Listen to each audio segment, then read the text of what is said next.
Bom dia, amados, graça e paz, tudo bem com você? Espero que sim.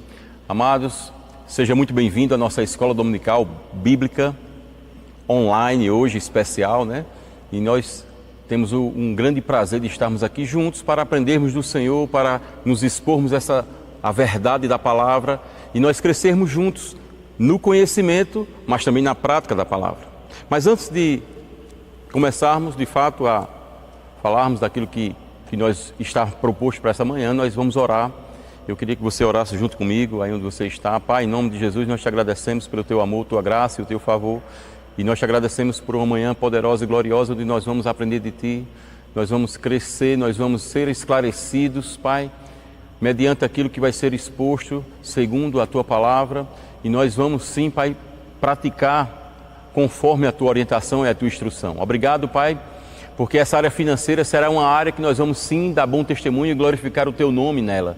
Nós vamos aprender dia após dia a lidar com esse assunto chamado dinheiro.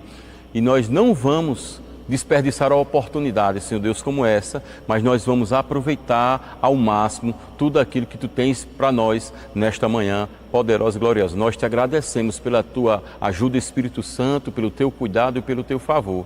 E muito obrigado, Pai, por tudo em nome de Jesus. Então, amados, nessa manhã nós vamos dar continuidade a essa série de estudos que nós estamos tendo aqui na nossa amada igreja, Verbo da Vida Distrito, sobre finanças. E é interessante nós termos essa disposição de coração de aprender sobre finanças, porque afinal de contas é um assunto sério. E não é sério porque o gerente do banco falou ou algum especialista da área financeira falou na internet que você precisa aprender. É porque a própria Bíblia traz ensinos, traz instruções preciosas para a nossa vida. Nós, como filhos de Deus, nós precisamos nos envolver e nos debruçar nesse aprendizado.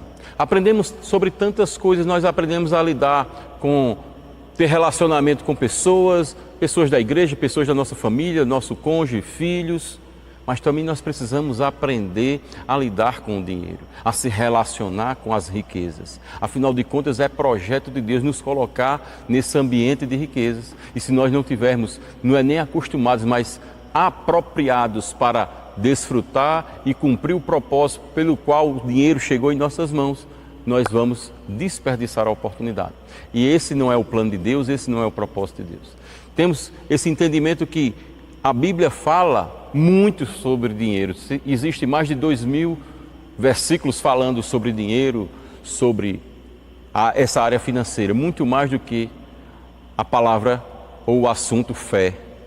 E porque o Senhor inspirou homens a registrar, nós podemos sim nos inclinar para aprender sobre isso. Nós precisamos, na verdade, estar com esse cuidado e com essa atenção para aprendermos sobre esse assunto. É um assunto que é mais atual do que nós podemos imaginar e é algo que nós usamos diário e continuamente, todos os dias. Todos os dias existe uma necessidade a ser suprida, algo a ser adquirido e vai envolver recursos financeiros, vai envolver dinheiro, vai envolver essa área financeira. Então estamos aqui cooperando com o Senhor e aprendendo com Ele para que a gente possa crescer junto. Amém? Então, partindo disso, nós precisamos, por exemplo, saber de um dado que não é nada animador, que 80% aproximadamente da população do nosso país hoje, ela está com alguma dificuldade na área financeira. E muitas vezes se dá essa dificuldade que as pessoas estão enfrentando por falta do conhecimento da área, por falta de um entendimento, por falta de um esclarecimento. E eu vou te dizer, esses esclarecimentos existem nesse nosso manual.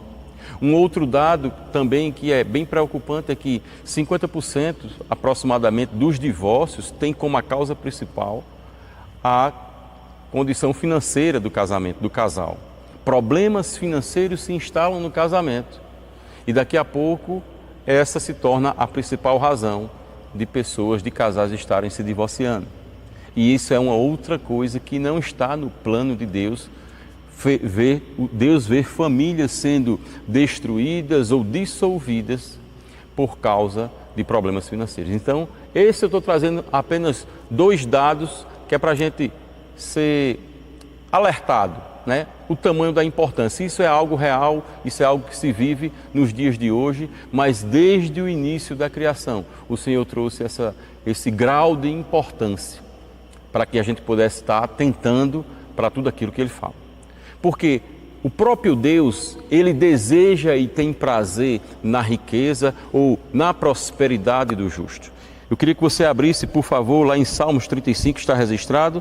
Salmo 35, verso 27, a parte B, diz assim: glorificado seja o Senhor, que se compraz ou tem prazer na prosperidade do seu servo. Então, o prazer do Senhor é ver o seu servo, o seu filho, andando em prosperidade, andando de forma organizada. Nós sabemos muito bem que a prosperidade ela não se limita apenas ao dinheiro, à parte financeira, mas a parte financeira está dentro da prosperidade. E nós precisamos ter esse cuidado de estar tratando a nossa vida e a nossa prosperidade de tal forma que possa produzir prazer para o nosso Deus.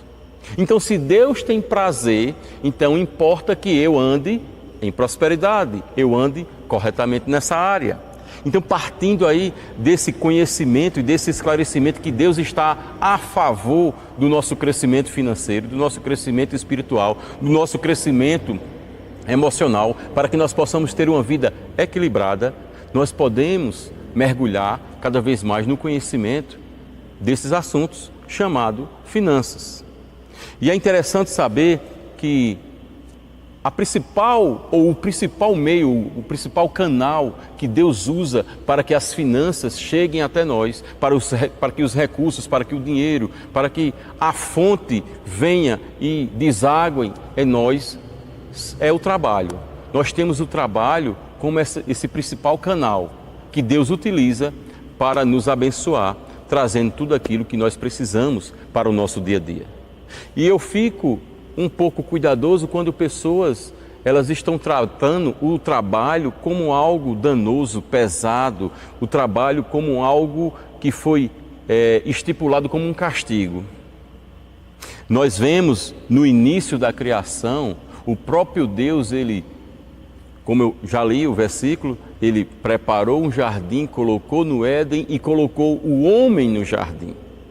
Mas podemos ler novamente lá em Gênesis capítulo 2, verso 15. Capítulo 2, versículo 15, diz assim: tomou, pois, o Senhor Deus ao homem e o colocou no jardim do Éden, para o cultivar e o guardar. Para o cultivar, para lavrar, para limpar, para regar, para plantar. E para o guardar, para proteger, para blindar, para estar vigilante quanto à guarda daquele lugar, porque aquele lugar era algo precioso que o próprio Deus preparou com todo o provisionamento possível para o homem viver de uma forma aprazível, uma forma agradável, de uma forma sem falta.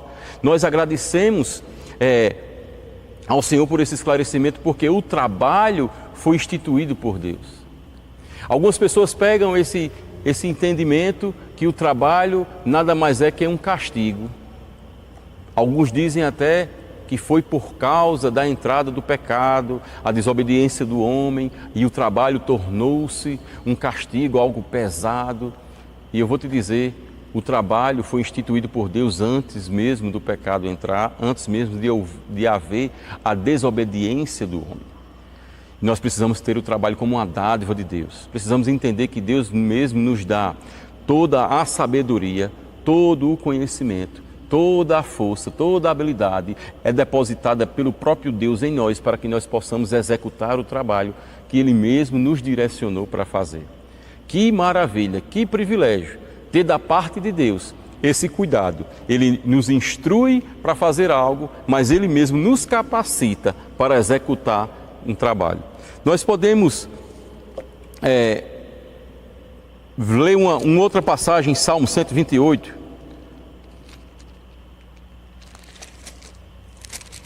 Diz assim, Salmo 128. Bem-aventurado aquele que teme ao Senhor e anda nos seus caminhos. Do trabalho de tuas mãos comerás, feliz serás e tudo te irá bem. Como é bom ver esses registros na palavra que o trabalho, além de produzir uma fonte de renda, um recurso para se viver, ele traz felicidade. Porque a Bíblia diz que do trabalho de tuas mãos comerás. Não é do trabalho de uma outra pessoa que você vai comer, não é do trabalho do teu vizinho que você vai comer. Deus te deu a habilidade, me deu a habilidade suficiente para que do trabalho de nossas mãos a gente possa comer, para que a gente possa ser feliz e possa dizer, tudo vai bem. Entendendo que foi o próprio Deus que providenciou o trabalho e através desse trabalho, o recurso que vem da nossa fonte, que é o Senhor, chegará até nós. Podemos também ver uma outra passagem aqui em Eclesiastes, capítulo 2. Estamos numa escola dominical e é interessante que você, se possível, possa estar anotando e depois estar meditando e verificando. E Eclesiastes 2, verso 24 diz assim: nada há melhor para o homem do que comer, beber e fazer que a sua alma goze o bem do seu trabalho. No entanto, vi também que isto vem da mão de Deus. Então, amados, trabalho não é castigo. Trabalho é um presente de Deus. Trabalho é uma dádiva de Deus. Trabalho é algo precioso. Nós não podemos nos comportar como algumas pessoas que não têm esse conhecimento, que ficam observando, olhando o trabalho e às vezes até murmurando contra o trabalho, colocando palavras que não vão operar vida, mas operam apenas morte, sobre o trabalho, sobre a empresa a qual ela trabalha, às vezes sobre o patrão, sobre os amigos do trabalho. Sai de casa reclamando, sai de casa falando mal do seu trabalho. E eu vou te dizer, aonde não há prazer, não há uma produtividade adequada, não há uma produtividade na sua plenitude. Haverá o quê? Uma deficiência. E eu vou te dizer, certamente, nós vamos nos fartar daquilo que a nossa boca fala. E à medida que as pessoas, eu já vi pessoas reclamando de uma forma demasiada do seu trabalho, e de repente algo aconteceu, ou a empresa fechou, ou aquela pessoa foi demitida, e ainda assim a pessoa saiu murmurando, reclamando, porque tem um trabalho como algo castigador, pesado, algo que, não reconhecendo que foi o próprio Deus que abriu aquela porta, que colocou ele para fazer algo, que tem a possibilidade de desenvolver o seu propósito divino naquele lugar, de dar um bom testemunho da vida de Cristo. Apenas ele tem como um grande fardo que se carrega e ele não consegue desenvolver a vida de Deus naquele lugar, que é um lugar que deveria ser para ele um lugar abençoado. Então, no Salmo 127, antes que a gente possa partir para um outro ponto, eu queria trazer um equilíbrio, porque mesmo sabendo que o trabalho é bênção, mesmo sabendo que o trabalho foi determinado por Deus, mesmo sabendo que nós temos o trabalho como um canal para recebermos aquilo que vem da parte de Deus, nós temos visto algumas pessoas mergulharem no trabalho de uma forma demasiada, desequilibrada. E eu vou te dizer, será um grande prejuízo viver dessa forma, porque não foi para isso que Deus chamou. Quando Deus colocou o homem no jardim e deu essa ordem, você vai ler lá novamente, quando você estiver meditando, e você vai ver que Deus deu uma ordem para o homem cultivar e guardar, uma ordem, ficou algo estabelecido, determinado. Mas naquele mesmo ambiente, todos os dias, na viração do dia, o Senhor vinha para ter comunhão com o homem. O que é que a gente aprende com isso? Nem todo o tempo era para o homem estar trabalhando, nem todo o tempo é para o homem estar cultivando e guardando. Existia um tempo pré-estabelecido. No caso, a viração do dia, o Senhor vinha ter comunhão com o homem todos os dias. Todos os dias, não era de vez em quando, não era quando pudesse, ou quando Deus estivesse mais ou menos desocupado, ele viria. Ou então, quando o homem pudesse, quando o homem não tivesse com a agenda tão cheia, quando o homem terminasse todas as tarefas. Deixa eu te dizer, todo dia tinha tarefa para ser feita, mas todos os dias havia a comunhão do Senhor com o homem na viração do dia. E nós precisamos atentar para que a gente não entre num desequilíbrio que, ao invés de nós guardarmos ou reservarmos esse tempo de comunhão, de acordo com a agenda de cada um, mas diária e continuamente essa comunhão preciosa, gloriosa, que nos faz viver cada vez melhor, recebendo da parte de Deus, a gente entra num desequilíbrio e não tenha mais tempo para isso, não tenha mais tempo para a comunhão, não tenha mais tempo para ouvir o Senhor e para falar com Ele. Porque é um grande privilégio nós termos essa condição, essa liberdade e esse acesso com o próprio Pai. Nós podemos ler em Salmo 127 um alerta. Salmo 127, verso 2 diz assim: inútil vos será levantar de madrugada, repousar à tarde, comer o pão que penosamente granjeastes. Aos seus amados ele o dá enquanto dormem. Infelizmente, temos conhecimento de pessoas que nem conseguir dormir conseguem, de tão preocupadas ou de tão ocupadas com seus trabalhos. 2 horas de culto já não tem mais tanta importância, muito menos para ser colocado a importância devida que deveria ser dada, não é dada, a ponto de não ter agenda para fazer e colocar o culto como prioridade. Se der, eu irei, mas se não der, tem nada não, na próxima semana tem outro culto. Assim algumas pessoas estão pensando, mas estão entrando em grande erro, estão entrando em grande prejuízo. Se o próprio Deus diz que inútil vos será acordar tão cedo, dormir tão tarde, trabalhar e comer o pão que penosamente granjeaste. Ei, é enquanto nós dormimos, enquanto nós descansamos, enquanto nós confiamos no Senhor, o Senhor está nos dando, nos acrescentando. Não adianta querer fazer com que o trabalho se torne o principal da nossa vida. Não é aquilo que o Senhor determinou.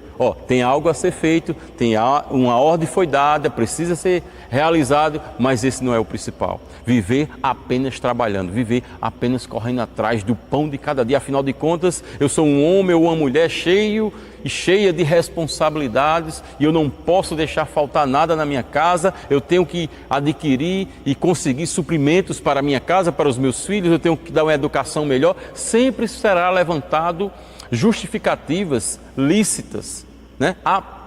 Plausíveis, né? Que traz essa condição de ser até se tornar uma pessoa estimada. Mas se fizermos tantas coisas, mas o mais importante, não fizermos, que é termos comunhão com o Senhor, será desperdiçado. A própria Bíblia diz que nada vai valer a pena se o homem ganhar o mundo inteiro e perder a sua própria alma. Não vai adiantar de nada.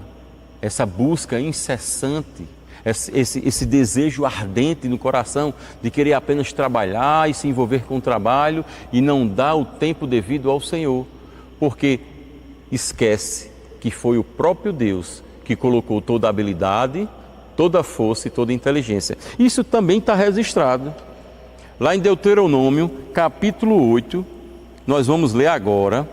Deuteronômio, capítulo 8. A Bíblia é fantástica, é maravilhosa. Oh, aleluia.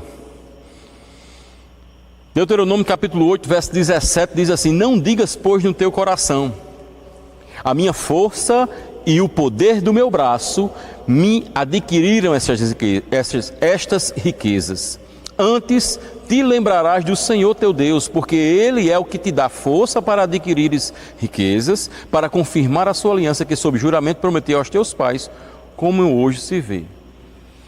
Quando nós nos envolvemos demais, de uma forma demasiado desequilibrada com o trabalho, e começamos, como fruto dessa busca, a adquirir algumas riquezas, podemos sim entrar num erro, nesse erro de achar que a nossa própria força, a nossa própria inteligência, o nosso próprio poder, o poder do nosso braço, fez com que nós adquiríssemos riqueza. Na verdade, foi o próprio Deus que nos deu força, que nos deu inteligência, sabedoria, habilidades, condições, favor, portas abertas para que a gente possa adquirir essa riqueza.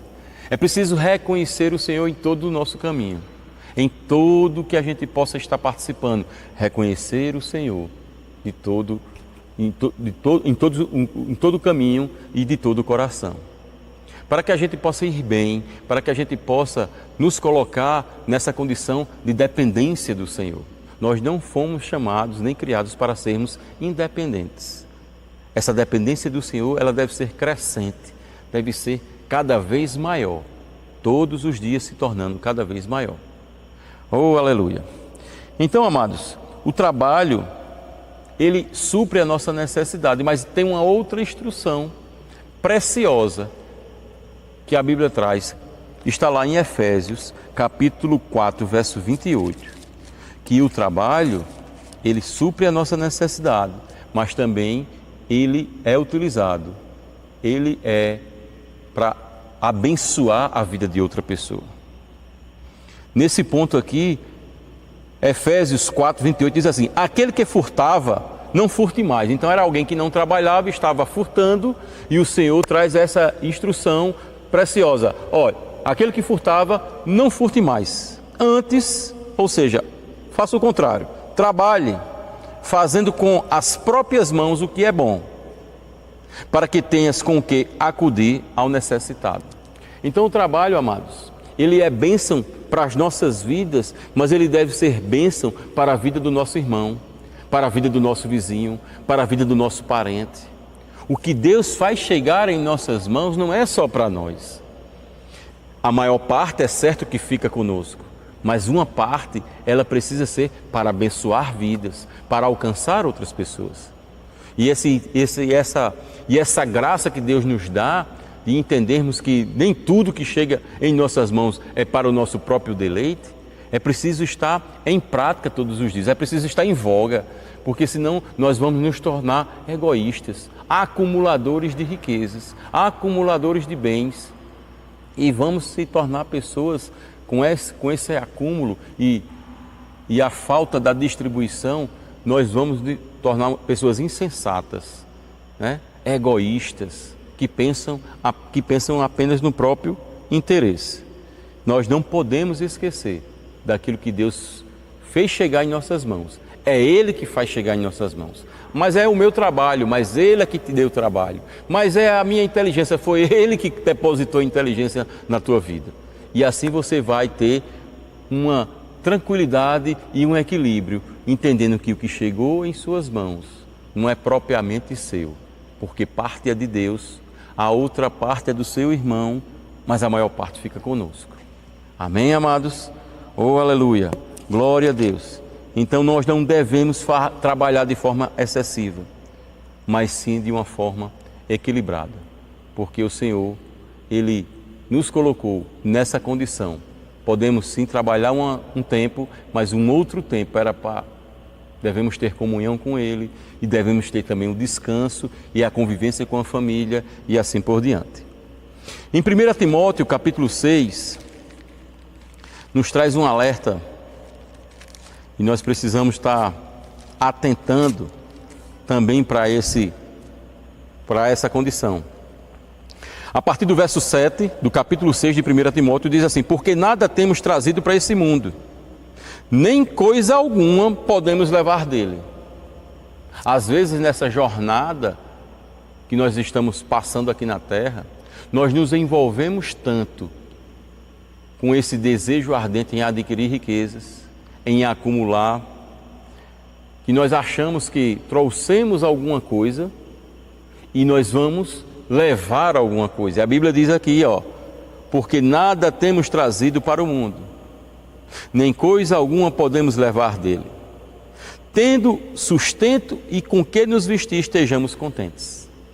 E é interessante que a palavra chama a atenção aqui para que o nosso estado seja de contentamento e não de conformação.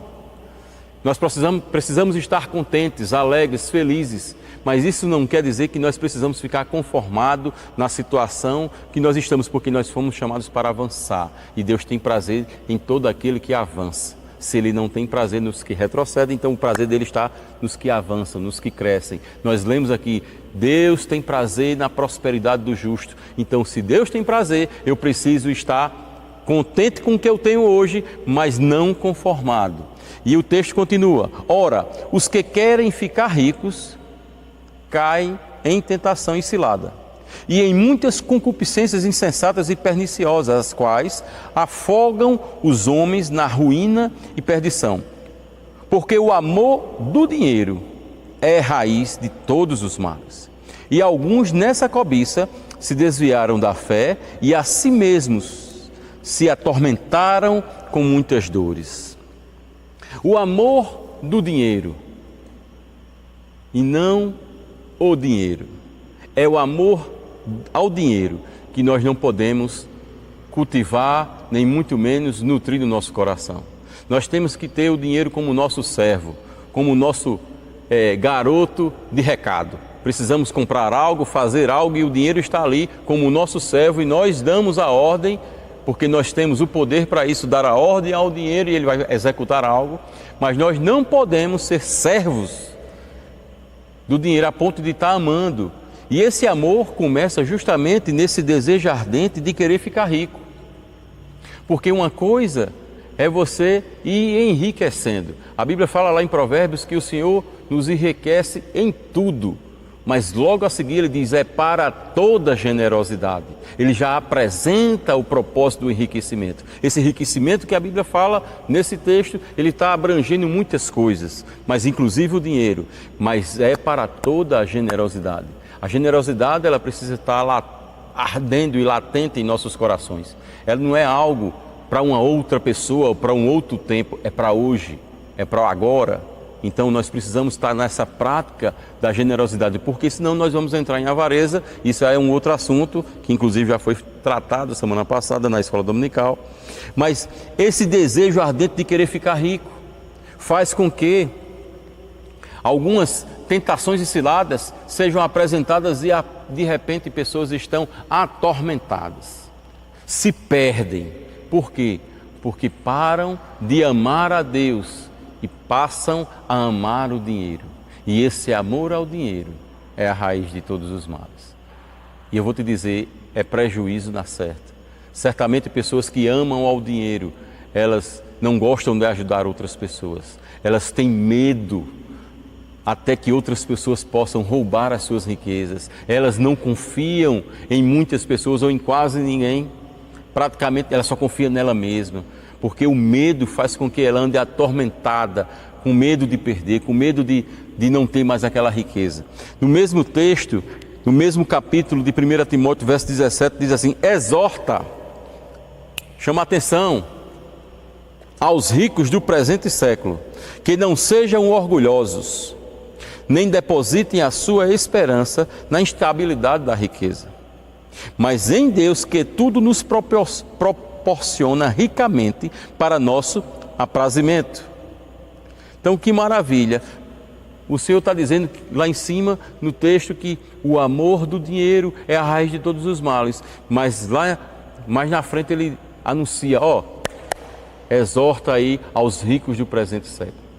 Lembram a eles que não é bom que eles depositem a sua confiança na instabilidade da riqueza. Confia em Deus. Porque em Deus não há instabilidade, não há variação, não há nenhum tipo de mudança. Deus é imutável. Oh, aleluia! E nós precisamos ter esse entendimento que Deus, Ele vai nos proporcionar tudo para o nosso aprazimento.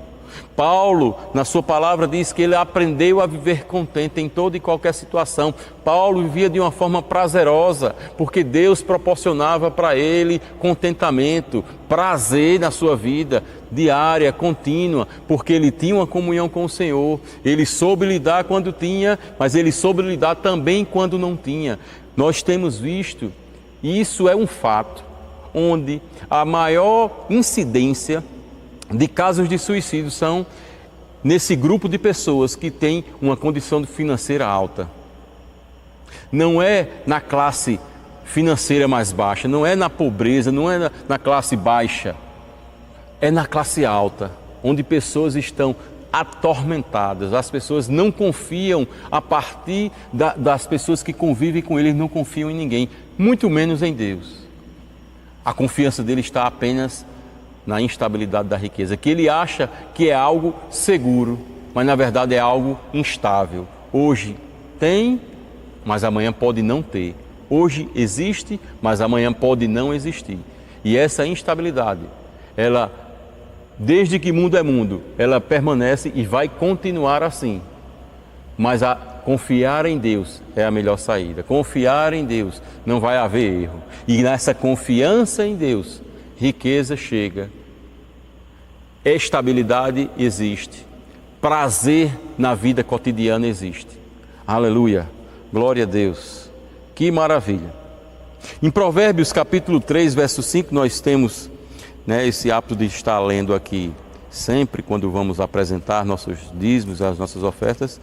E nós temos um versículo precioso que diz assim: confia no Senhor de todo o teu coração e não te apoies no teu próprio entendimento. Um dos problemas da humanidade é apoiar-se naquilo que ele sabe, no entendimento, na sua própria mente, no seu próprio raciocínio natural e humano, onde a Bíblia está nos instruindo e nos ensinando que nós devemos confiar em Deus, nós devemos confiar no Senhor de todo o nosso coração, porque a nossa prioridade aqui na terra deve ser a busca ao Senhor. Lá em Mateus capítulo 6, verso 31, diz que nós precisamos buscar o reino em primeiro lugar, e as demais coisas serão acrescentadas. Se nós vemos, diz aqui, portanto, não vos inquieteis dizendo: que comeremos, que beberemos ou com que nos vestiremos. Essa pergunta ela se levanta sempre na mente daqueles que estão confiando apenas na sua própria força, no seu próprio braço e na sua própria riqueza. Então, não vos inquieteis dizendo: que comeremos, que beberemos ou com que nos vestiremos. Porque os gentios é que procuram todas estas coisas, pois vosso Pai Celeste sabe que necessitais de todas elas. Verso 33 diz: buscai, pois, em primeiro lugar o seu reino e a sua justiça, e todas estas coisas vos serão acrescentadas. E já tem uma parte que nos foi dada da parte de Deus.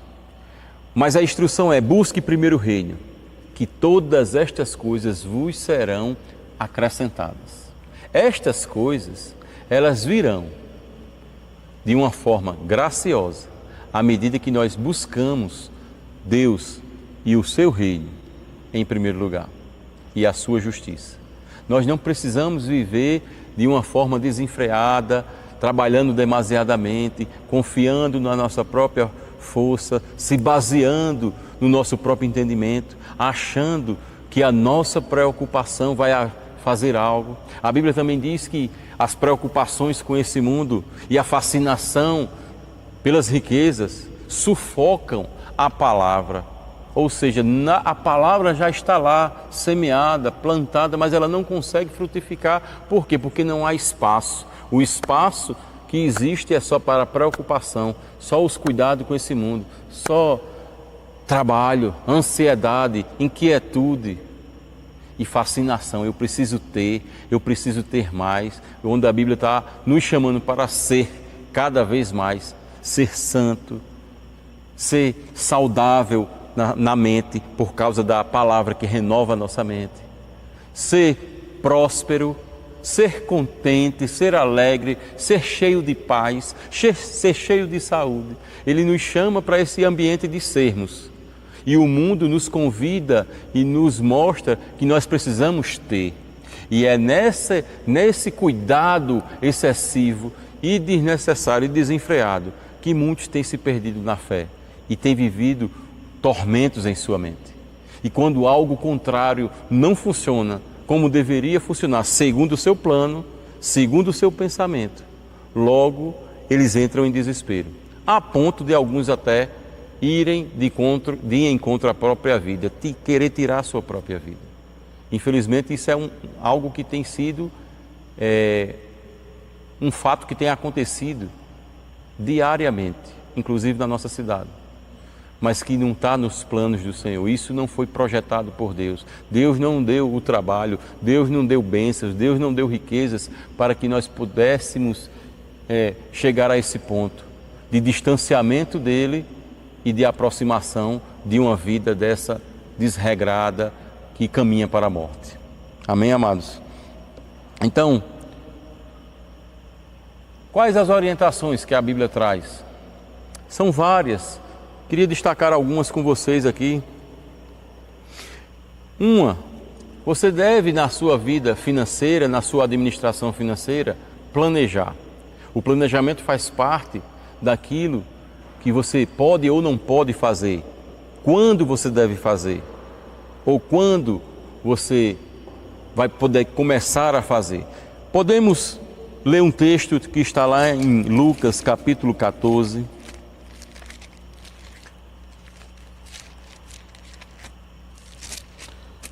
Obrigado porque Tu és bom, Pai. Lucas 14, a partir do verso 28, diz aqui: Pois qual de vós, pretendendo construir uma torre, não se assenta primeiro para calcular a despesa e verificar se tem os meios para concluir? Para não suceder que, tendo lançado os alicerces e não a podendo acabar, todos os que a virem zombem dele, dizendo: Este homem começou a construir e não pôde acabar. Então o planejamento faz parte. Planejamento não é algo que é apenas da mente humana. Lógico que existem inspirações, existem instruções específicas que às vezes vão sobrepor a um planejamento. Mas o planejamento faz parte da instrução de Deus numa vida financeira equilibrada. Um outro ponto que nós devemos atentar: nós precisamos economizar. Nem todos os recursos que chegam em nossas mãos, eles precisam ser gastos, eles devem ser gastos.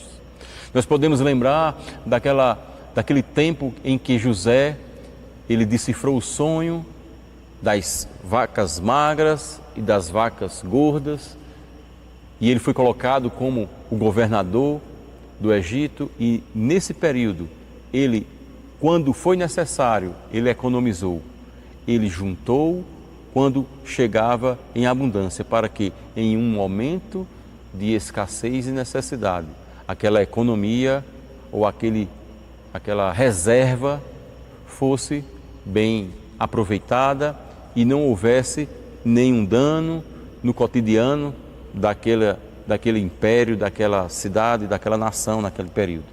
E assim foi feito, e inclusive teve recursos para abençoar outras pessoas, assim como é a instrução da parte de Deus. Então economizar não é coisa de muquirana. Agora deixa eu te dizer, não vai economizar além da conta. A Bíblia também fala que aquele que retém mais do que é justo será pura perda. Existe uma parte que pode ser retida, reservada, pode ser guardada, mas aquilo que for além disso será prejuízo. Nós podemos ver esse texto em Provérbios, capítulo 11,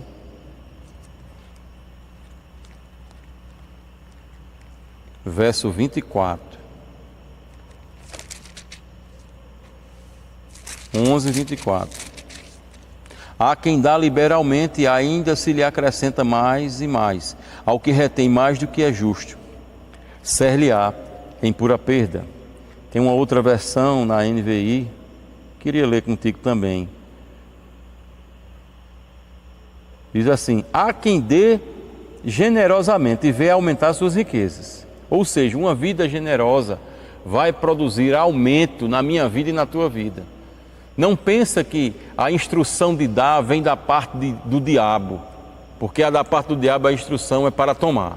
Da parte de Deus vem a instrução para dar, para repartir, para ser generoso. Então, há quem dê generosamente e ver aumentar as suas riquezas. Outros retêm o que deveriam dar e caem na pobreza.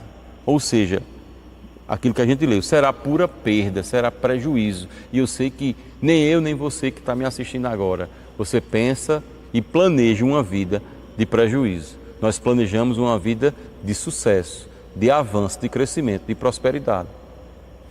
Amém? Então, podemos ler também Provérbios 3, verso 10, que um outro ponto e um outro conselho que é dado é que nós precisamos honrar ao Senhor com os nossos bens e com as primícias de toda a nossa renda. Honrar ao Senhor. Nós precisamos confiar, mas nós precisamos honrar, entendendo que tudo que tem chegado em nossas mãos foi o Senhor que providenciou, por sua graça e por sua misericórdia. E essa honra ao Senhor é uma atitude de amor, é uma atitude de uma entrega total, reconhecendo que nós não somos donos de nada. Como lemos, nós viemos a esse mundo sem trazer nada, mas nós vamos partir também sem levar nada. E esse entendimento e essa convicção faz com que a gente tenha total liberdade para devolvermos ou para honrarmos ao Senhor com os nossos bens, com as nossas primícias e com tudo aquilo que chega em nossas mãos. É libertador nós andarmos assim, nessa atitude de honra. Nós precisamos ser organizados. Provérbios, capítulo 21, verso 5, diz assim: os planos do diligente tendem à abundância, mas a pressa excessiva à pobreza. Às vezes nós queremos adquirir algo, nós queremos fazer algo, e nós queremos fazer se baseando no nosso próprio entendimento. Esquecemos que precisamos sermos organizados, fazer um planejamento baseado em uma economia, honrando ao Senhor, e nós queremos fazer de uma forma excessiva, e eu vou te dizer, podemos entrar em prejuízo. Pode ser que algumas vezes dê certo, não vou descartar essa possibilidade, mas na maioria das vezes vai nos trazer um dano e um prejuízo, por falta de uma organização, porque o nosso Deus é um Deus organizado. O nosso Deus não dispensa ou Ele comunga com coisas desorganizadas, com ambientes que estão fora de ordem. A ordem faz parte do plano de Deus, faz parte do reino que nós fazemos parte. Nós precisamos nos submeter àquilo que está promovendo e àquilo que rege, as características que regem, os princípios que regem o reino de Deus. Amém, queridos? Então, a nossa vida deve ser uma vida equilibrada, entendendo que tudo que chega em nossas mãos foi o Senhor que providenciou. E nós podemos viver uma vida onde nós vamos produzir prazer e alegria para o nosso próprio Deus. Porque qual é o pai que não quer ver bem os filhos bem-sucedidos, os filhos em crescimento, os filhos prosperando, os filhos entrando nas portas que foram instruídas e abertas para entrar e tendo uma plenitude com Ele? Todo pai, e eu falo agora dos pais naturais, ele planeja, ele orienta, ele instrui, ele dá recursos, e o recurso vai chegando na vida do filho conforme a sua capacidade, assim como foi a distribuição lá na parábola dos talentos. A distribuição dos talentos foi de acordo com a capacidade de cada um, não foi uma forma injusta, mas foi conforme a capacidade. Mas tudo aquilo que Deus faz chegar em nossas mãos, um deles vai pedir essa prestação de conta. Então, da mesma forma que um pai natural, ele quer ver o seu filho em uma boa posição e numa condição favorável, o Pai, nosso Pai espiritual, nosso Senhor, o Deus Todo-Poderoso, aquele que criou todas as coisas, Ele quer nos colocar no melhor, Ele quer nos colocar naquela posição que nós devemos estar recebendo e desfrutando da plenitude que Ele tem para a nossa vida. Nós não podemos ficar aquém disso. E nós precisamos estar cada dia mais nos expondo a esses princípios, a essa verdade, a essas instruções que a Palavra de Deus nos traz, para que a gente possa desfrutar de tudo aquilo que Cristo já providenciou para nós lá na cruz. Existe uma vida, e essa vida que nós vivemos aqui, de fato, às vezes ela se torna atribulada, pesada, cansativa, e eu vou te dizer, quando você estiver cansado, descanse, não desista. A melhor condição para se tomar uma decisão é quando você estiver descansado. E nesse descanso você deve buscar o Senhor. Não é apenas descansar o corpo, mas é descansar a mente e colocar o seu espírito em exposição à sua palavra. Para que haja não uma reflexão, mas uma comunhão plena com o nosso Deus.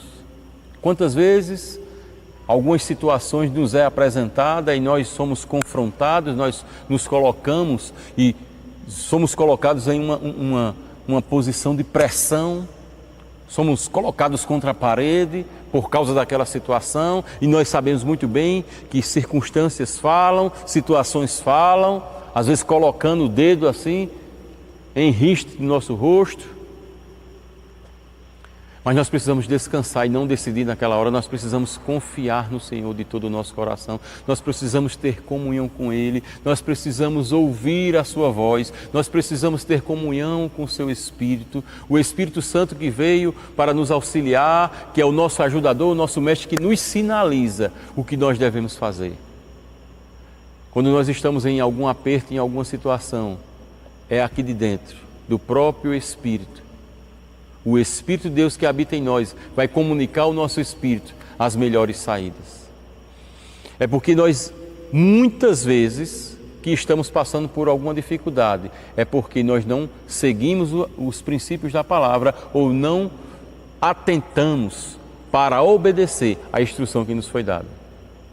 Mas aí não importa, porque nosso Deus é riquíssimo em misericórdia. E porque Ele é riquíssimo em misericórdia, Ele sempre recalcula a rota e nos dá uma nova chance, nos apresenta uma nova oportunidade. Mas eu vou te dizer, essa oportunidade, ela só será te apresentada se você tiver com os ouvidos atentos para ouvir e a disposição no coração para obedecer à instrução que vem do Senhor.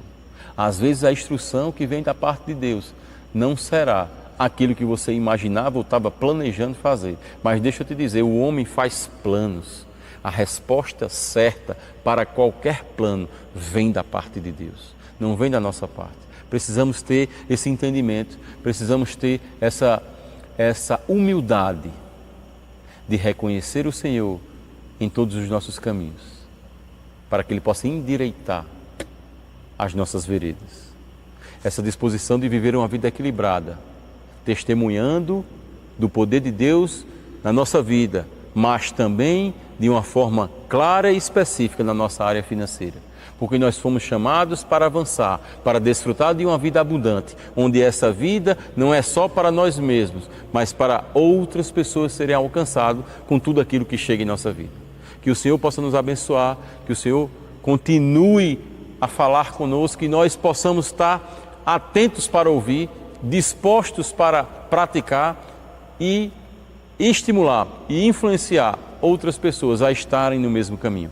Nós estamos no melhor tempo, na melhor condição para prosperarmos, porque o mundo está em desespero, com medo de perder coisas, de perder as suas riquezas, porque a confiança dele está na instabilidade das riquezas, mas nós confiamos no Senhor, nós descansamos no Senhor, nós nos alegramos no Senhor, e porque nós fazemos assim, nós vamos ser felizes, tudo nos irá bem.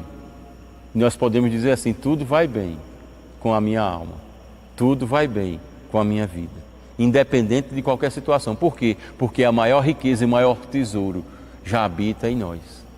A própria vida de Deus é uma vida transbordante, é uma vida eletrizante e nós precisamos desfrutar essa vida na sua plenitude.